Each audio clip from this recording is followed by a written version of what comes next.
All right. Hey guys, it's Mike the Wrestling God Smith.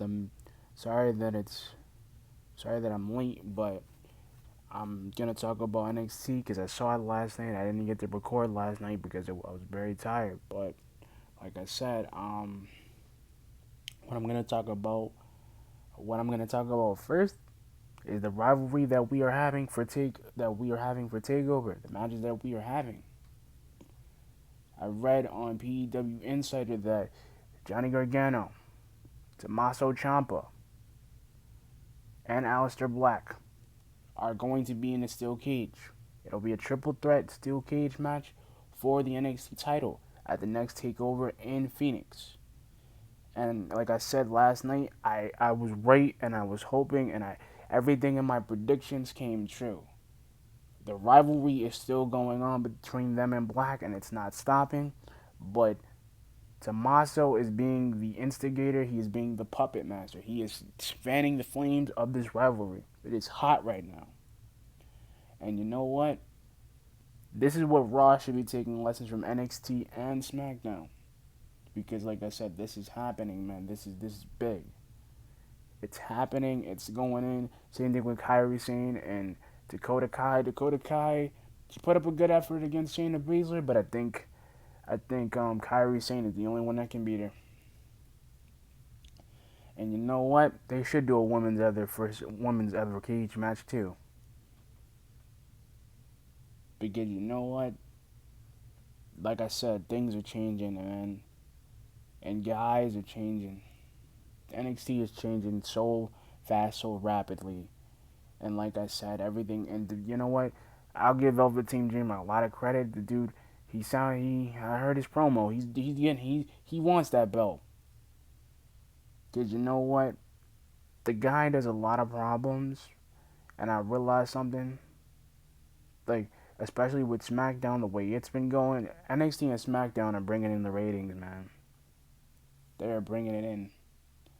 And you know what? SmackDown, like I'm saying, like I saw the Daniel Bryan promo like he did on Miz TV, and he ended the yes movement, but the way he did it was like he knew it. He was just done being everybody's puppet, and I get the reason for it, which I like this heel, but I do like this heel turn a little bit, but I kind of like Johnny Gargano's heel turn a little bit more.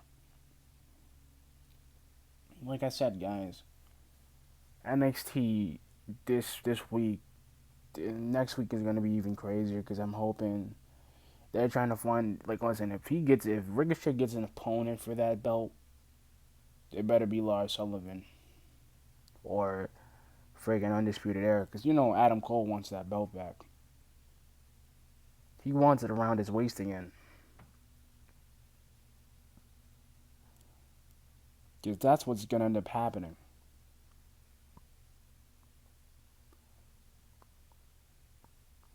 That's what's gonna end up happening.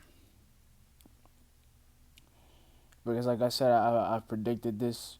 I think a couple of months ago, I predicted this at the last takeover.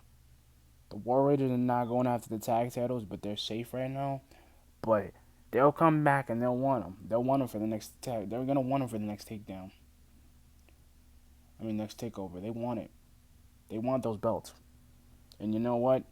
As much as people give a lot of credit to people and everybody tries to bag NXT on it being the brand, everybody bags on it because it's a learning brand. But they do the best they can. And you know what? Raw's not even doing that. They didn't even try to get the crowd hyped. Daniel Bryan got them to hype, but he got them to boo, hype him, and still give him a yes. AJ Styles attacked him and The Miz.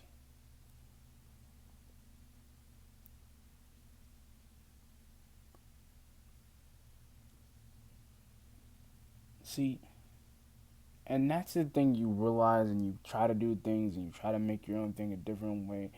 And it wasn't just doing, and it wasn't like I said, Samoa Joe, them all going at each other right now, and these rivalries are new and they're hot. Cause you know what, I give John Cena a lot of credit, but that dude, he has no place in SmackDown or Raw. He has no place, and there's no heel authority figure. Everybody's been speculating, will Renee turn heel? No, she's not gonna turn heel. She's not gonna do that for Ambrose. No, she's not. And I'm sorry, but just because they dated and they keep their dating life private, they're not.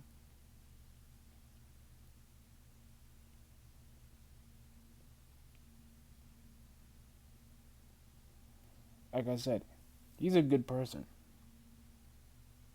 Everybody has a way to do things. But that's the thing about I'm bringing all this stuff like PW Insider. And I'm like, you know what? Everybody gives a lot of crap about Bruce Pritchard and about how he feels about the WWE and how, Dave Meltzer feels about it. And I think Dave Meltzer I really think he's a hypocrite. It's not about the viewership. It's about one brand's viewership, which is Raw. SmackDown is getting all the viewership they need to get. And I'm sorry, like I said, and I'm going to also talk about 205 and other things. Like I said, this is not just one video about NXT. It's about multiple things. That's why I called it. My channel is called All in Wrestling now, not Going in NXT anymore. It talks about everything. And like I like to address, I'm also going to address the 205 situation. Because you know what? Alistair, I really think Buddy Murphy, he is a great cruiserweight champion in his own right, but he just, to me, I think he's too cocky. I think he's too cocky. I think he's gonna lose that belt in the next pay per view. I really do think he's gonna lose it at TLC. Because Mustafa Ali, you know what? And they need guys like him. They need Lucha House Party. They need Lince Dorado. They need a bunch of guys that are doing the stuff they're doing. And you know what? If they get Akira Tozawa to go on the cruiserweight circuit and they get him in there, and they got Brian Kendrick, which is cool. So he's back, which I didn't even think he was. And I'm glad they got him. And it wasn't an old video. It wasn't like a 2014. He was there. Like I really like Jack Gallagher.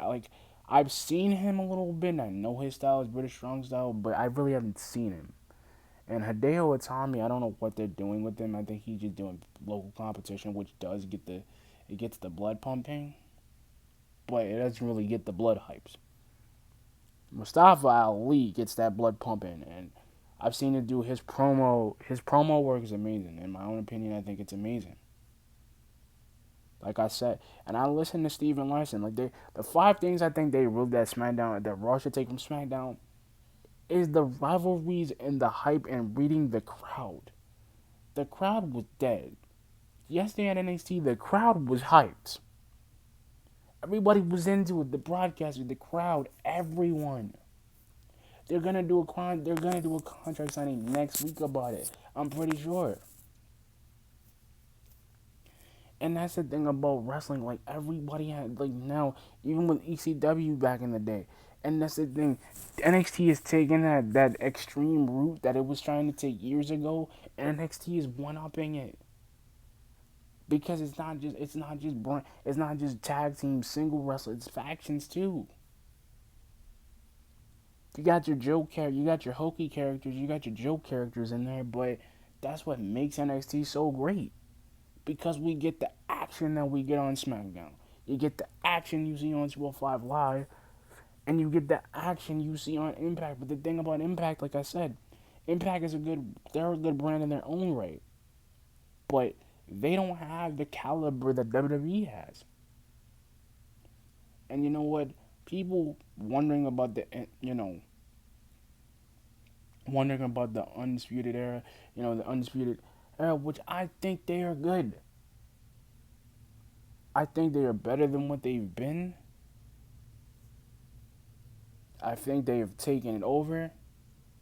They're not gonna drop those belts. Not yet. Because you know what? As much as they're trying to hype everybody up, as much as the Shield wants to do it,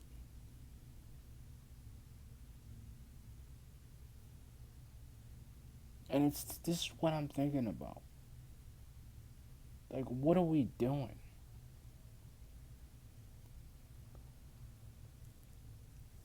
Like, what are we doing? Like Raw, like I said, the crowd was dead. SmackDown wasn't dead Tuesday. Because Sanity's coming in the picture the way they should have came when they first got there before they got Nikki Cross. They were just a dead tag. They were just a dead faction. And then they got Nikki Cross in there, and they got her. Mm. They are becoming in their spot. They're not changing. They're keeping that image. That insanity image. That craziness, the unknown image. Like that's the thing you don't get to have. You don't get to have a guy like I forgot his name. The Beast of Belfast, Alexander Wolf, EY, and Nikki Cross in there. You don't get to have a guy like that, and he's mopping the floor with these dudes. Like I'm like, you know what? They shouldn't have guys like that. Like there's no big things anymore because Raw was dead. Raw is not what it used to be. Because there's no big guys taking over the roster or putting fear into everyone. Like the whole the Dolph tag team situation they split, which was cool, but it was kind of stupid. It was stupid anyway. They're not doing anything. It's split. They're not doing anything. But like I said, guys, with this video, please like and subscribe on my channel. If I can get, like I said, I'm going close to 10 views. If I can get 10 views and 10 likes, I'll keep doing. If everybody wants me to keep doing the content on my channel, please subscribe to my channel. And peace out.